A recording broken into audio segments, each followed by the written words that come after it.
Assalamualaikum warahmatullahi wabarakatuh. Jumpa lagi dengan saya, Pugu. Kali ini saya akan menjawab beberapa pertanyaan netizen mengenai siapakah yang berhak menggugat cerai. Apakah suami ataukah istri? Manakala salah satu pihak menghendaki putusnya perkawinan. Oke, akan saya tanggapi bahwa sebenarnya tidak dibedakan antara suami atau istrinya yang mengajukan perceraian di pengadilan. Kalau untuk muslim, maka perceraian atau gugatannya akan diajukan di pengadilan agama.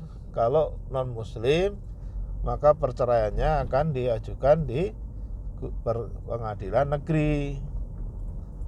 Nah, siapa yang berhak mengajukan? Dua-duanya berhak, karena bagi hukum tidak ada yang dibedakan. Tetapi ada ketakutan dari sebagian ibu-ibu, Pak, kalau saya menggugat cerai nanti saya tidak dapat hak saya, Pak, apalagi suami saya PNS. Tidak benar.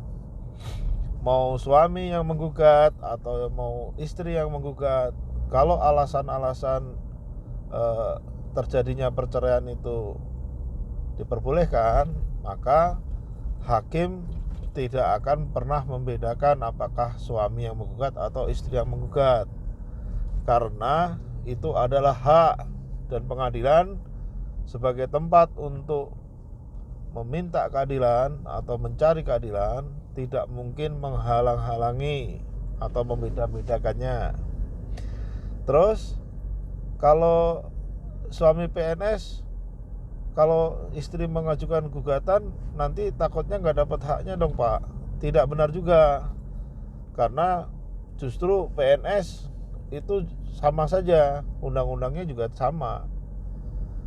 Jadi malah mereka ketat, apalagi kalau ada anak, maka sepertiganya itu dari gaji yang diterima dan atau tunjangan itu adalah haknya anaknya. Sampai kapan diberikan atau dipotong? Sampai anaknya dinyatakan dewasa.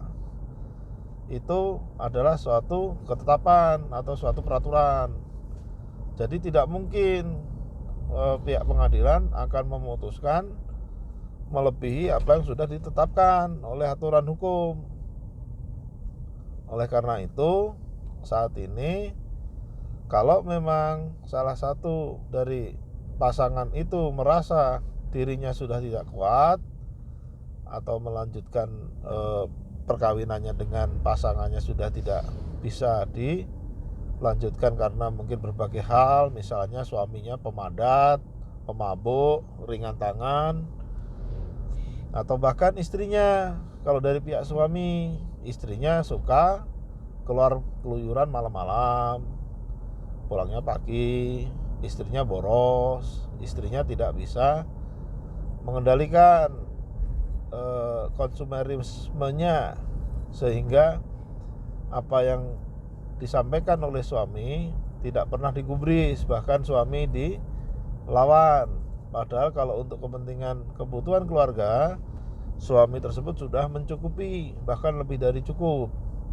Tetapi ternyata istri banyak mengadakan hutang-hutang yang sebetulnya itu di luar kepentingan keluarga atau kebutuhan keluarga. Itu hal-hal yang mungkin bagi suami dapat dijadikan alasan juga.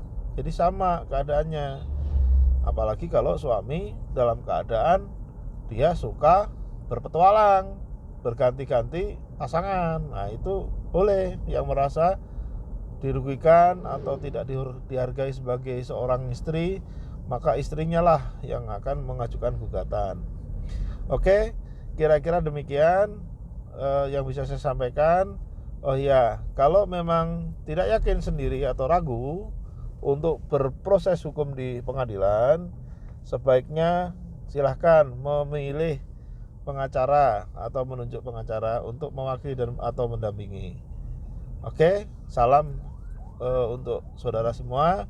Terima kasih. Wassalamualaikum warahmatullahi wabarakatuh.